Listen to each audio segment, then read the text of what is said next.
오늘 저녁에 주시는 우리 하나님의 말씀 함께 찾도록 하겠습니다. 창세기 21장입니다. 8절에서 14절 상반절까지만 보도록 하겠습니다.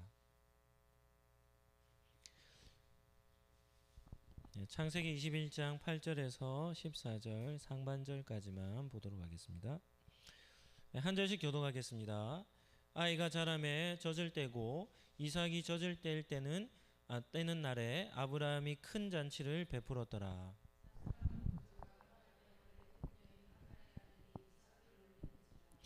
그가 아브라함에게 이르되 이 여종과 그 아들을 내쫓으라. 이 여종의 아들은 내 아들 이삭과 함께 기업을 얻지 못하리라 하므로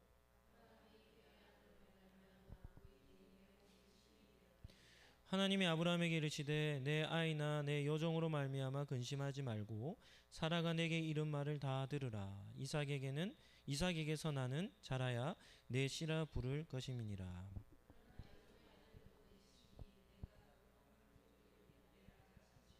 같이 읽겠습니다. 아브라함이 아침에 일찍 일어나 떡과 물 한 가죽 부대를 가져다가 하갈의 어깨에 메어주고 그 아이를 데리고 가게 하니 아멘. 네, 여기까지만 보도록 하겠습니다. 오늘은 창세기 21장 말씀을 가지고 쫓겨난 이스마엘이라는 제목으로 말씀을 잠시 나누도록 하겠습니다. 한번 따라 하시죠. 축복의 사람은 불신앙의 요소를 제거합니다. 네, 오늘도 우리 영혼 구원을 위하여 기도의 자리에 나오신 우리 기도자 여러분들을 예수님의 이름으로 축복합니다. 한번 따라 합시다. 저는 기도의 용사입니다. 네, 여러분들은 기도자이지만 기도의 용사들입니다. 그래서 우리 상록교회를 든든히 세워나가는 가장 중요한 사명을 가진 사람들입니다. 그래서 오늘도 우리 전도사님이 뜨겁게 찬양하고 기도하였듯이 오늘도 우리가 하나님 앞에서 또 뜨거운 중심으로 또 기도하며 또 말씀을 붙드는 그런 시간이 되기를 예수님 이름으로 축복합니다. 오늘 본문을 중심으로 언약 백성으로서 어떻게 살아야 하는가라는 이런 주제로 말씀을 잠시 살펴보도록 하겠습니다. 첫 번째는 이삭을 위한 잔치입니다. 창세기 21장은 이삭의 출생 사건으로 시작을 하죠. 이어서 오늘 본문에는 이삭이 자라서 젖을 뗀 때에 일어난 사건을 다룹니다. 여기서 우리는 성경의 기록 방식 하나를 아셔야 합니다. 성도는 성경이 어떻게 기록되어져 있는가 이런 것을 우리는 잘 알고 있어야 합니다. 그래야 성경을 잘 읽어 나갈 수 있는 것이죠. 성경에 기록된 사건들은 어떤 의미가 있겠습니까? 그냥 일상을 살아가는 사소한 내용들이 기록되어져 있겠습니까? 전혀 그렇지 않습니다. 크게 보면 하나님의 구원의 역사, 그보다 조금 작게 본다면 성경에 등장하는 믿음의 선조들의 인생의 여정 속에 결코 생략할 수 없는 사건, 그냥 지나칠 수 없는 사건입니다. 다시 말하면 반드시 기록되어져야만 한 사건들을 성경은 기록하고 있는 것입니다. 그래서 성경에 나오는 사건들은 우리가 주의 깊게 집중해서 살펴볼 필요가 있습니다. 이것이 성경을 잘 읽는 성도들이 가져야 할 관점입니다. 우리가 지금 살펴보는 아브라함과 이삭이죠. 이삭의 출생이죠. 이삭이 자라나는 삶의 여정 속에는 두 가지 사건이 창세기에 기록되어져 있는데, 하나는 무엇인가 하면 오늘 읽은 이삭이 젖을 뗐을 때 일어난 사건 한 가지, 그리고 앞으로 살펴볼 또 한 가지의 사건은 이삭이 청소년 시기에 일어난 사건, 창세기 22장에 나오는 아브라함 이삭을 바치는 사건입니다. 이삭이 자라나는 출생으로부터 성인으로 자라나는 삶의 여정 속에는 몇 가지 사건이 기록되어 있다고요? 두 가지 사건입니다. 하나는 젖을 뗄 때 일어난 사건, 또 한 가지는요 이삭이 청소년 때 일어난 사건인데, 이 두 가지 사건은 어떤 의미가 있겠습니까? 생략할 수 없는, 반드시 어떻게 해야 될, 기록되어져야만 한 사건이라는 겁니다. 그러니까 이런 의미를 가지고 오늘 우리가 읽은 본문을 우리는 잘 살펴봐야 보아야 하는 것이죠. 8절에 보시면 이삭이 자라매 젖을 떼고 이삭이 젖을 떼는 날에 아브라함이 큰 잔치를 베풀었다라고 나옵니다. 구약 성경에 보면 한 가정에서 자녀가 출생하면 그 출생하는 삶의 자녀의 여정 속에 한 때를 좀 주의 깊게 보는 것 같습니다. 그때가 언제입니까? 젖을 뗀 때입니다. 젖을 뗀 때. 오늘 본문에도 보면 이삭이 젖을 뗀 그날에 아브라함이 어떻게 합니까? 그냥 잔치가 아닙니다. 어떤 잔치입니까? 큰 잔치입니다. 큰 잔치. 우리나라로 비한다면 어느 아이가 자라날 때 어떤 행사와 어떤 일과 연관되겠습니까? 100일보다는 돌잔치와 연관이 되는 것 같습니다. 우리도 돌이 되면 어떻게 하죠? 지인들을 다 초대해서 첫 번째 생일을 그냥 안 보냅니다. 그렇죠? 네. 뭐 큰 뷔페라든지 이렇게 해서 많은 사람의 축하를 받는 그런 큰 잔치를 베풀죠. 우리나라는 70년 전만 하더라도 어떤 상태였습니까? 전 세계에서 제일 못 사는 나라였습니다. 전 세계에서 제일 못 사는 나라니까 생활 환경이 어떻습니까? 너무나도 열악합니다. 아이가 힘들게 출생을 해도 이 생존율이 어떻습니까? 매우 낮은 것이죠. 그래서 유아 사망률이 아주 높은 나라가 우리나라였습니다. 지금도 유아 사망률이 1000명에 100명 이상, 그러니까 한 10%의 사망률을 가지고 있는 나라들이 있는데 대부분 어느 나라겠습니까? 아프리카에 속해 있는 나라들이 랭킹 10위 안에 듭니다. 무슨 말입니까? 자라나는 환경이 열악하면 뭐가 낮아지는 겁니까? 생존율이 낮아지는 것이죠. 그러니까 우리나라 같은 경우도 1950년 6.25 전쟁 이후에 나라가 완전 피폐해지지 않았습니까? 폐허가 되었죠. 그러한 때에 출생한 지 1년이 되는 그 촛돌은 어떤 의미가 있겠습니까? 1년 동안 잘 자라준 것에 대한 그런 감사가 있는 그런 날이기에 촛돌을 크게 기념한 것 같습니다. 이와 유사하게 이스라엘에는 젖을 뗀 때를 기념하여서 건강하게 자란 자녀들을 위해 큰 잔치를 베푸는 것이죠. 8절에도 우리가 분위기를 잘 보아야 합니다. 본문에서요. 본문에서 감정, 본문에 등장하는 주인공들의 감정, 그리고 어떤 정서, 분위기, 또 한 가지 더 우리가 참고한다면 하나님의 정서, 이런 것을 좀 읽어내야 우리는 본문을 잘 이해할 수 있다고 했습니다. 그러니까 8절의 분위기는 이 이삭은 어떤 아들입니까? 아브라함과 사라에게 있어서는 기적과 같은 아들이 아닙니까? 약속된 하나님이 주신 아들이요, 귀하고 귀한 아들이죠. 그러니까 그렇게 특별한 아들을 위한 잔치니까 얼마나 큰 기쁨이 아브라함의 장막 속에서 이루어지고 있는지를 우리는 볼 수 있어야 하는 겁니다. 두 번째는 희롱을 당하는 이삭입니다. 그런데 이런 큰 잔치, 기쁨의 잔치에 찬물을 끼얹는 일이 발생합니다. 9절을 한번 보실까요? 사라가 본즉 아브라함의 아들 애굽 여인 하갈의 아들이 이삭을 어떻게 합니까? 놀리는 겁니다. 이런 본문도 한번 잘 보세요. 9절을 한번 더 띄워줄래요? 9절을 한번 잘 보세요. 창세기의 저자는 매우 의도적으로 무언가를 강조점을 두고 기록을 하고 있는데, 어떤 강조점을 두냐면 그냥 이스마엘 이렇게 얘기하면 될 것을 창세기 21장 9절은 어떻게 얘기합니까? 사라가 보니까, 같이 한번 읽어볼까요? 아브라함의 아들 애굽 여인 하갈의 아들이, 이렇게 나옵니다. 이스마엘이라는 이름조차 언급하지 않고 이 이스마엘이 어떤 아들이라는 겁니까? 아브라함과 하갈의 아들이라는 것을 강조하고 있는 겁니다. 여기서는 무엇을 강조하는가 하면 이스마엘이 아브라함의 아들이라는 것과 또 한 가지는요, 하갈, 종의 아들이라는 것을 아주 강조하고 있는 겁니다. 그리고 여기에서 또 한 사람이 부각이 되는데 그 사람은 사라입니다. 사라가 볼 때였습니다. 아브라함과 사라는 부부가 아닙니까? 그런데 이스마엘은 좀 독특한 아들이죠. 아브라함에게는 이스마엘이 어떤 아들입니까? 장자입니다. 큰 아들입니다. 그런데 사라에게는 어떤 대상입니까?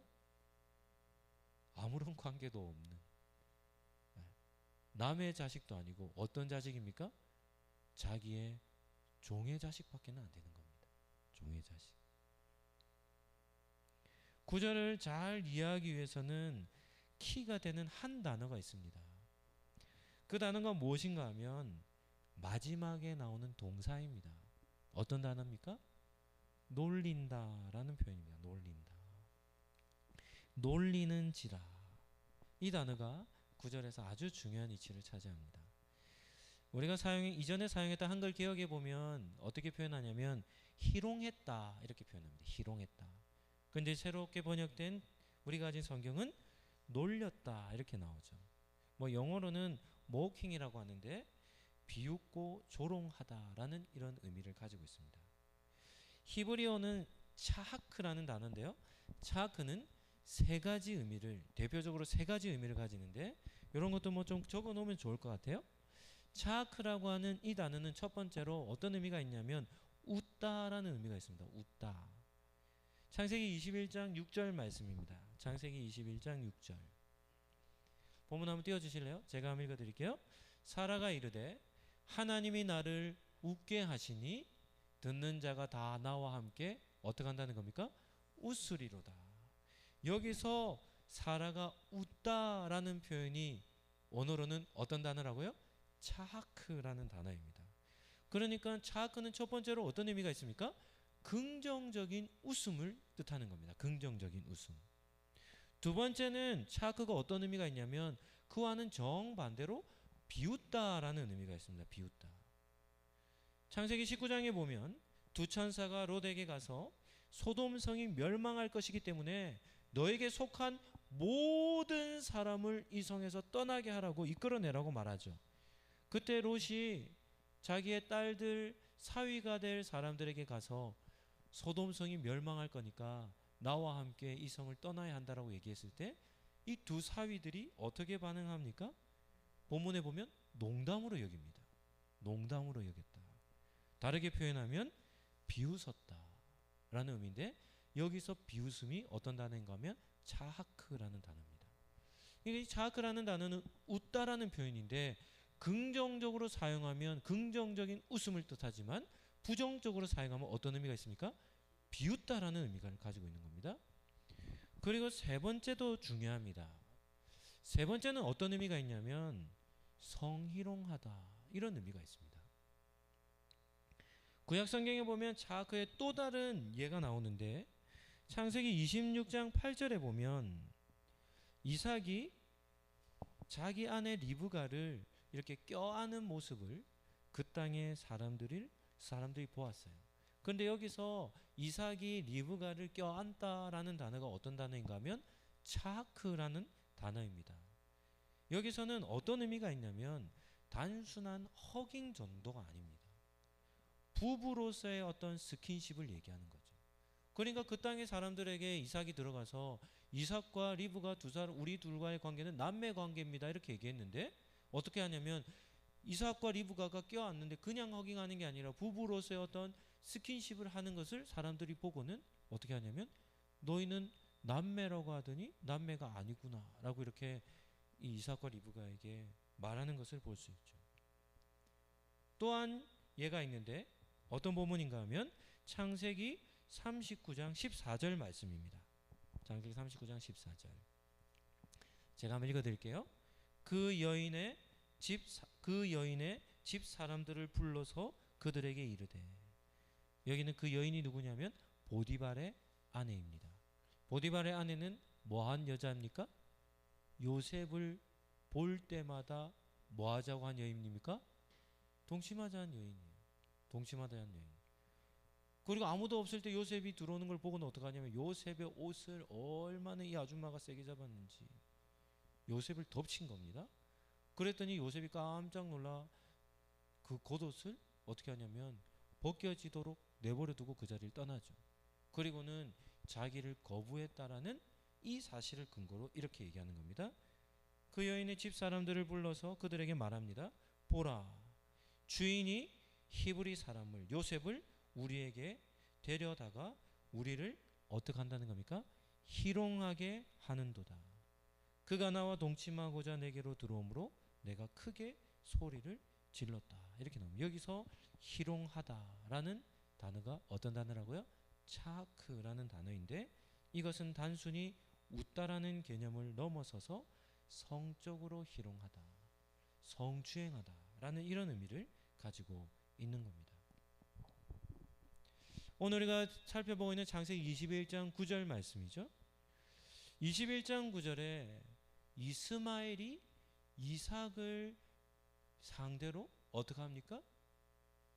놀리는데, 희롱하는데, 여기에서 이 희롱하며 놀리는 그 모습이 어디에 해당할까 하는 겁니다. 여기에서도 똑같이 차크라는 단어를 사용하거든요.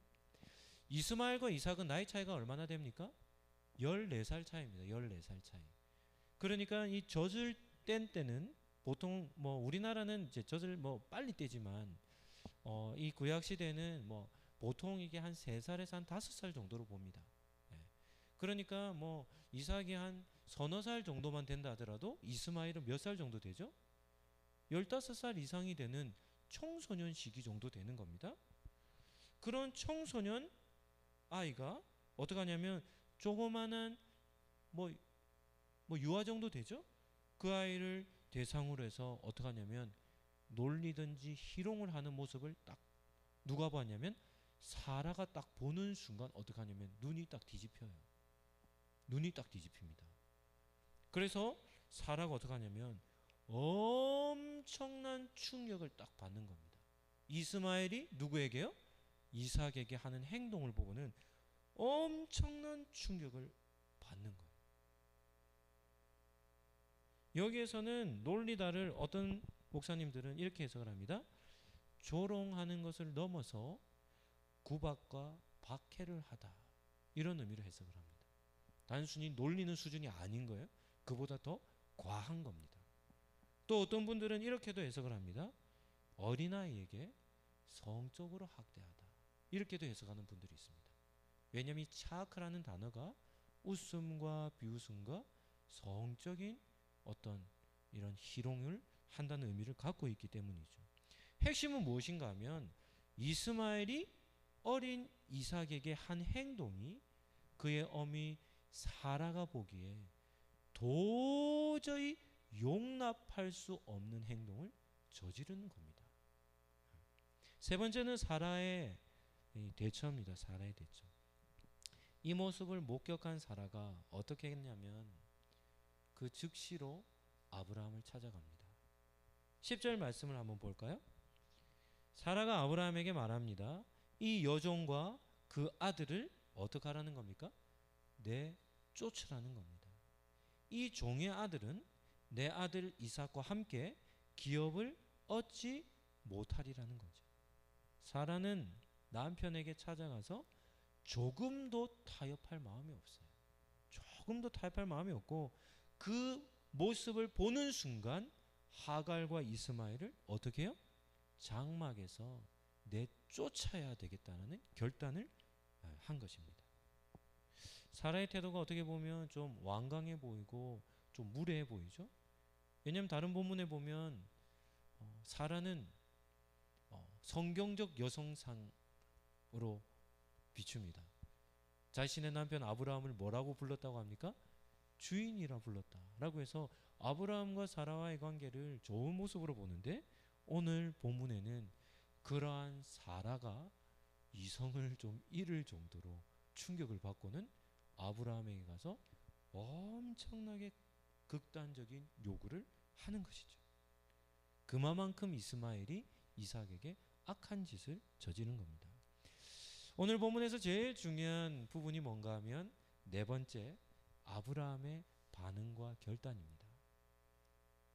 아브라함은 아내 사라의 요구를 듣고 어떻게 반응합니까? 11절 말씀을 한번 보시죠. 11절 같이 한번 읽어볼까요? 시작. 아브라함이 그의 아들로 말미암아 그 일이 매우 근심이 되었더라. 오늘 본문에도 계속 보면 이스마엘이라는 이름이 등장하지 않아요. 이스마엘을 계속해서 어떻게 표현합니까? 아브라함의 아들이라, 아브라함의 아들이라, 아브라함의 아들이라, 계속해서 이렇게 아브라함의 아들이라는 것을 강조하고 있는 것이죠. 이스마엘은 아브라함의 장자였습니다. 따라서 사라의 강력한 요구가 들려졌을 때 어떻게 했겠습니까? 그냥 고민이 아닙니다. 몹시 괴로웠던 거죠. 다른 것은 몰라도 뭐 하갈은 내쫓을 수 있을지는 모르겠어요. 그런데 누구는요? 이스마엘을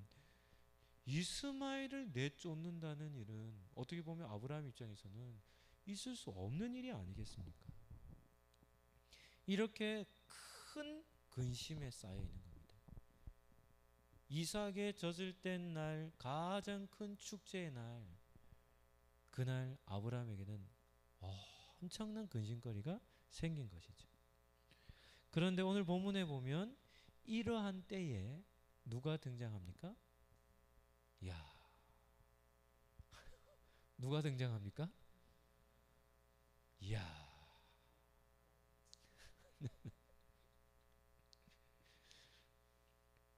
이러한 때에 하나님이 등장하십니다. 질문 한번 해보죠. 여기서 하나님의 등장을 어떻게 해석해야 되겠습니까? 여기서 어떤 사람은 이렇게 생각할 수도 있습니다. 하나님 참 싱거우시다. 뭐 한 가정사에 일어난 뭐 이런 사사로운 이런 일들까지도 이런 것까지도 간섭하시는가? 가만히 내버려 두면 뭐 아브라함과 사라가 알아서 결정할 건데 뭐 한다고 이런 가정사까지도 세세하게 뭐 등장하셔가지고 이런 일까지도 정리하시는가 이렇게 생각할지는 모르겠습니다. 하지만 전혀 그런 의미가 아닙니다. 전혀 그런 의미가 아닙니다. 설교를 시작하기 전에 제가 이런 말씀을 전했죠. 성경에 나오는 사건은 단순히 일상 가운데 일어나는 사소한 일들을 기록해 놓은 것이 아니라고 했습니다. 어떤 의미가 있다 했습니까? 중요한 사건들입니다. 생략할 수 없는 중요한 사건들. 따라서 이삭이 젖을 뗐을 때에 일어났던 아브라함의 장막에서 일어난 이 사건입니다. 어떤 사건입니까? 사라가 하갈과 이스마엘을 쫓아내라는 이 사건은 어떤 의미가 있냐면 아주 중요한 의미가 있는 겁니다. 아주 중요한 의미.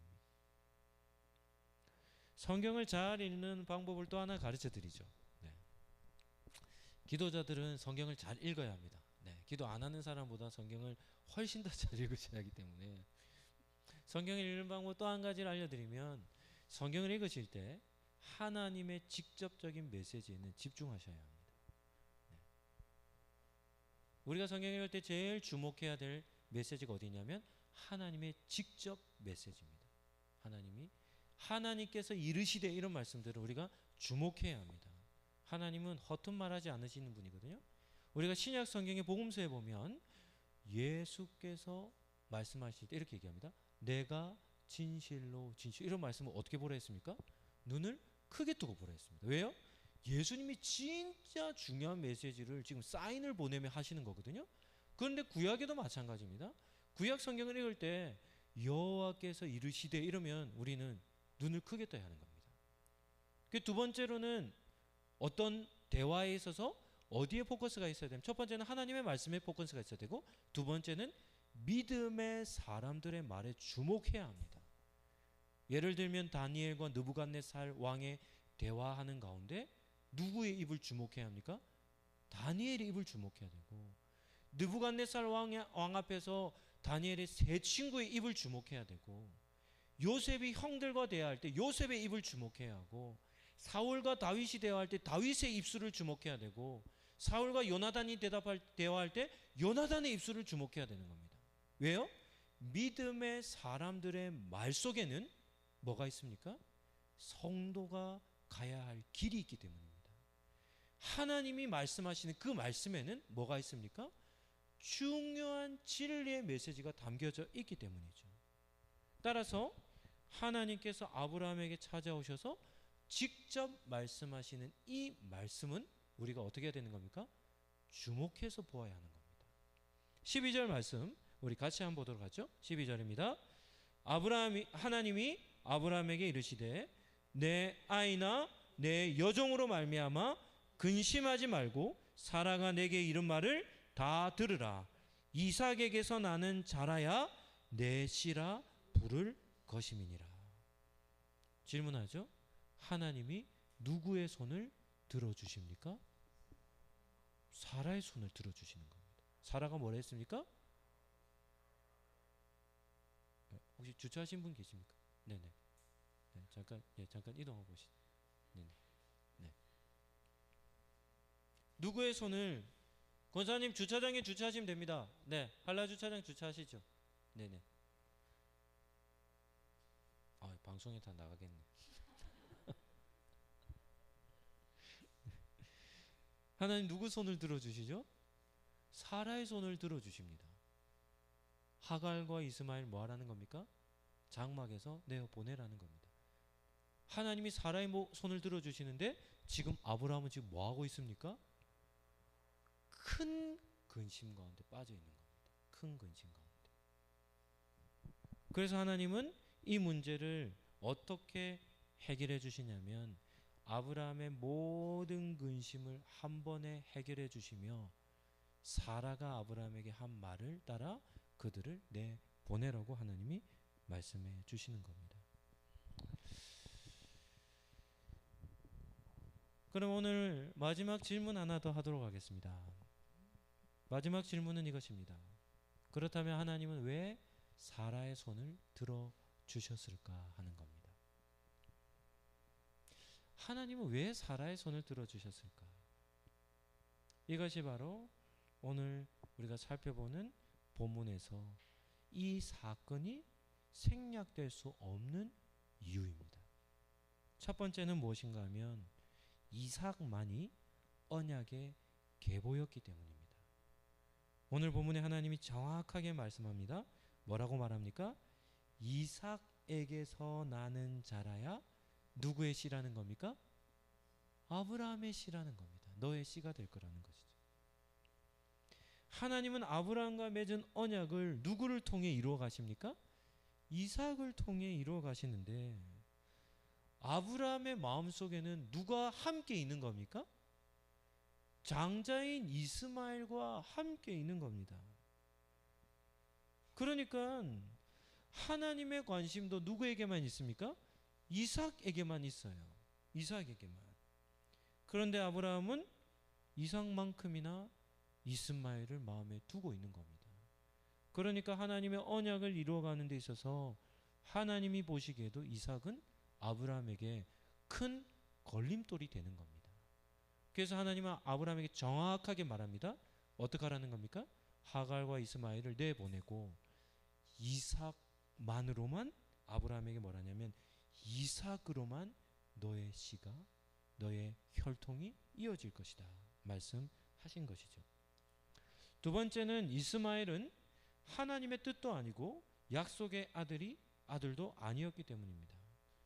이스마엘 출생에서 우리가 살펴보았죠. 이스마엘은 어떤 아들입니까? 아브라함과 사라가 하나님을 신뢰하지 못하여서 불신앙 가운데 낳은 열매입니다. 불신앙 가운데 맺은 열매죠. 그래서 이스마엘의 역할은 어느 정도까지겠습니까? 아브라함이 이삭을 낳기 전까지 누구의 품에서요? 아브라함의 품에서 위로하는 역할 정도밖에 안 됩니다. 그 이상도 그 이하도 아니에요. 100세까지 이스마엘 놓고도 14년, 15년이나 시간이 지나야 했거든요. 그러니까 그 긴 시간이죠. 아브라함은 하나님이 부르시고 몇 년을 못 기다렸습니까? 10년을 채 못 기다렸어요. 10년째 이스마엘을 낳았거든요. 그런데 아브라함이 기다려야 할 연수가 얼마나 더 남아 있습니까? 15년이 더 남아 있는 겁니다. 그런데 아브라함이 그 긴 시월을 못 견디는 겁니다. 그래서 하나님은 아브라함의 품에 누구를 주십니까? 이스마엘을 주셔서 이삭이 출생하기 전까지 이스마엘을 통해서 아브라함에게 뭐 해주신 겁니까? 위로해 주시고자 그를 허락해 주신 건데 이스마엘은 거기까지입니다. 이삭이 태어난 이후로서 이후에는 이스마엘이 역할이 없는 것이죠. 세 번째는 이삭을 위해서였습니다. 9절에서 우리가 확인했죠. 이스마엘은 이삭 곁에 있는 것이 어떻습니까? 이스마엘이 이삭 곁에 있는 것은 이삭에게 아무런 도움이 안 됩니다. 아무런 도움이 안 돼요. 이스마엘은 종의 신분의 아들이 아닙니까? 그러하기에 주인의 아들인 이삭이 태어나면 그는 장자이기도 하지만 어떻게 보면 이삭을 섬겨야 할 서자이죠. 그런데 이삭과 이스마엘이 함께 지낸다라고 한다면 어떻게 되겠습니까? 주인의 아들인 이삭이 약속의 아들인 이삭이 어떻게 되겠습니까? 계속해서 엉뚱하게 괴롭힘을 당하는 것입니다. 이스마엘의 입장에서는 어떻겠습니까? 이삭이 태어나기 전까지는 아버지에겐 누구밖에 없습니까? 자기밖에는 없어요. 근데 이삭이 태어나니까 어떻게 됩니까? 전세가 역전이 되죠. 우리는 뭐 역사를 통해서 왕들의 뭐 역사나 이런 것들을 보면 형제 우열간에서 생겨나는 열등의식이라든지 이런 것이 무섭습니까? 무섭지 않습니까? 어마어마한 파괴력을 가집니다. 눈에 보이는 게 없어요. 보이는 게 없어요. 그러니까 이스마엘과 이삭이 함께 자라는데 형제 우열간의 갈등이 있다라고 한다면 거기에 어떤 일이 일어날지 모르는 겁니다. 조롱을 넘어서서 괴롭히는 행동을 하는가 하면 심지어는 성추행을 한다라고 해석을 하기까지 이스마엘은 이삭을 아주 심하게 괴롭혔던 것이죠. 그러니까 이삭 곁에 이스마엘을 둘 이유가 없었던 것입니다. 그리고 시간이 지나면 지날수록 그 골은 점점 더 깊어갈 뿐이겠죠. 네 번째는 아브라함을 위해서였습니다. 아브라함에게 있어서 이스마엘은 장자였고 이삭보다는 14년이라는 절대적인 시간을 이스마엘과 더 많이 보냈죠. 하지만 아브라함의 상속자이자 언약의 계승자는 이삭이었음에도 이삭 하나로만 해도 충분했음에도 아브라함에게 있어서는 이스마엘이 곁에 있으면 어떻게 됩니까? 초점이 계속 흐려지는 겁니다. 판단력이 흐려지는 것이죠. 그래서 아브라함을 위해서도 이스마엘을 곁에 두는 것은 옳지 않게 여겨진 겁니다. 마지막 다섯 번째는 사라를 위해서였습니다. 이삭이 자랄수록 이삭과 이스마엘의 관계, 사라와 이스마엘의 관계는 점점 더 나빠질 가능성밖에 없었죠.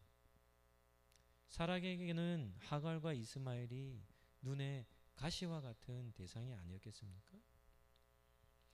그러니까 그들이 이 아브라함의 장막 속에 있다는 것이 계속해서 갈등과 이런 불편함의 연속이었겠죠. 그런데 중요한 것은 무엇인가 하면 사라의 이와 같은 관점이 누구의 관점이었을까요? 하나님의 관점이었다는 겁니다. 하나님이 볼 때에도 이스마엘이 아브라함의 장막에 머물러 있는 것이 누구에게요? 아브라함과 사라와 이삭에게, 다시 말하면 언약 공동체에게 아무런 유익이 되지 않았던 것입니다. 그래서 사라가 아브라함에게 다가와서 뭐라고 얘기합니까? 하갈과 이스마엘을 내어 쫓으라는 말을 누가 들어주시는 겁니까? 하나님이 들어주신 것입니다. 하나님의 언약적 관점으로 본다면 그들은 불신앙의 열매이기 때문에 아브라함의 장막, 언약 공동체의 장막 가운데는 머무를 대상들이 아니었던 것이죠. 그럼에도 하나님은 아브라함에게 한마디 더 하십니다. 13절 말씀을 한번 보실까요? 그러나 여종의 아들도 내 신이, 하나님이 인정해 줍니까 안 합니까? 인정해 줍니다. 내가, 누가요? 하나님께서 그로, 누구에게요? 이스마엘로 한 민족을 이루게 하리라고 하나님이 약속 한 가지를 주시는 겁니다. 뭐라고요? 내어 보내라 아브라함아. 그러나 그도 너의 씨니까 내가 어떻게 하겠다는 겁니까? 그의 삶 정도가 아니라 그의 후대를 어떻게 만들어 주겠다는 겁니까? 한 민족이 되게 해 주겠다고 약속을 하신 것이죠. 제일 중요한 포인트가 여기 있습니다. 이러한 하나님의 말씀을 들은 아브라함의 반응입니다. 아브라함은 어떻게 반응했습니까? 그전에는 아브라함은 어떤 상태였죠? 심각한 근심 속에 빠져 있었던 아브라함이 아닙니까? 그런데 오늘 본문 14절에 보면 아브라함이 최종적 결정을 내리는 행동을 하는데 14절 상반절 우리 같이 한번 보도록 하겠습니다. 시작. 아브라함이 아침에 일찍 일어나 떡과 물 한 가죽 부대를 가져다가 하갈의 어깨에 메어주고 그 아이를 데리고 가게 하였다는 겁니다. 아브라함입니다. 아주 심각한 고민을 하게 만든 아들입니다. 결코 쉽지 않습니다. 가슴이 찢어지는 아픔을 느끼지 않았겠습니까? 그런데 아브라함 어떻게 반응합니까? 아브라함이 처음에 하나님이 부르셨을 때하고 지금 21장 정도는 하나님과 동행한 지 몇 년 되는 아브라함이죠. 75세에 부르셔서 100세에 21장 이삭을 넣고 이삭이 젖을 때니까 하나님과 아브라함이 몇 년 정도 동행한 때입니까? 최소 25년 이상입니다. 길게는 한 30년 정도죠. 30년 정도 하나님과 동행한 아브라함 어떻게 반응하냐면 아침 일찍입니다. 아침에 일찍. 고민거리를 어떻게 하는 거죠? 그냥 정리를 딱 하는 겁니다. 자기에게는 큰 아픔이 되고 어떻게 보면 마음에 상처가 되는 어떤 영역임에도 불구하고 아브라함은 어떻게 반응하냐면 아침 일찍 일어나서 하갈과 이스마엘에게 먹을 것을 쥐어주고는 장막을 떠나게 하는 겁니다. 이것이 바로 믿음의 조상인 아브라함의 모습이죠. 말씀을 정리하도록 하겠습니다. 오늘 본문을 통해서 우리는 어떤 기도 제목을 붙들어야겠습니까? 한 두 가지 기도 제목을 붙들었으면 좋겠습니다. 첫 번째는 우리가 아까 감탄사를 지었던 본문입니다. 우리의 삶 가운데 심한 근심으로 다가오는 문제들을 만날 때가 많지 않습니까? 그러할 때 누가요? 하나님께서 등장하셔서 말씀으로 해결해 주시기를 우리는 기도해야 할 줄로 믿습니다. 하나님은 말씀하시는 분이시기 때문에 우리의 삶과 우리 공동체 가운데도 하나님 우리 공동체 가운데 꼭 해결되어져야 될 문제들이 있다면 찾아오셔서 정리를 해달라고 말씀해달라고 우리는 이 말씀을 붙들고 기도해야 할 줄로 믿습니다. 두 번째는 우리의 삶 속에 이스마엘과 같은 대상이나 영역이 있다면 과감하게 떠나보내는 결단력을 위해서 우리는 기도해야 할 줄로 믿습니다. 이스마엘은 불신앙의 열매라고 했습니다. 아브라함과 사라와 이삭에게 심지어 하나님께도 어떤 대상이냐면 불편한 대상이었습니다. 특히나 아브라함에게 있어서 판단력을 흩뜨릴 뿐만 아니라 하나님의 언약에도 굳게 서지 못하게 만드는 걸림돌과 같은 역할을 한 사람이 누구입니까? 이스마엘입니다. 오늘 기도의 자리에 나오신 우리 성도님들 혹시 여러분의 삶 속에도 이스마엘과 같은 역할을 하는 사람들은 없습니까? 우리의 신앙생활을 하는 데 있어서 신앙생활의 걸림돌이 되고 우리의 신앙의 영역, 믿음의 영역에서 계속 초점을 흐트러뜨리는데 그 대상이 어떤 대상이냐면 친밀한 대상인 겁니다. 그 대상이 어떤 대상이냐면 나와 아주 인격적으로 가까운 대상인 겁니다. 그럴 때 하나님은 그 관계를 어떻게 하라 말씀하십니까? 단호하게 어떻게 하라는 겁니까? 결단하라는 겁니다. 무엇을 위해서요? 우리의 믿음을 위해서, 우리의 신앙을 위해서, 우리가 말씀에 설 수 있도록, 우리가 하나님의 뜻에, 그 약속의, 그 언약의 말씀에 길을 따라 초점이 흐트러지지 않고 분명하게 그 말씀의 길을 걸어갈 수 있도록 하기 위해서 어떻게 하라는 겁니까? 하나님은 정리하고 결단하라고 말씀을 하시는 것입니다. 하나님과의 관계와 불신앙의 관계 속에서 성도는 어떤 것을 선택하며 나아가야 되겠습니까? 우리는 하나님과의 관계를 최우선시하며 살아가야 하는 겁니다. 그러할 때 우리에게도 아브라함과 같이 똑같은 일이 발생할 겁니다. 어떤 겁니까? 매우 근심하는 일이 생길 겁니다. 왜요? 그 일이 결코 쉽지 않거든요. 그러할 때 우리는 한 가지를 기억해야 되는데 그것이 무엇인가 하면 아브라함의 모습입니다. 아브라함 어떻게 했습니까? 아침에 일찍 일어나는 겁니다. 그리고 하나님의 말씀에 어떻게 하는 겁니까? 그대로 어떻게 하는 겁니까? 순종하는 겁니다. 나에게 큰 아픔이라 할지라도 순종하는 모습을 보는 것이죠. 이것이 바로 가장 지혜로운 삶의 모습이라는 겁니다. 한번 따라 하시죠. 축복의 사람은 불신앙의 요소를 제거합니다. 한 번 더 하시죠. 푸르른 성도는 하나님의 말씀에 적극 순종합니다. 아멘입니까? 네, 오늘도 이와 같은 삶을 사시기를 축복합니다. 우리 같이 찬양하고 기도하는 시간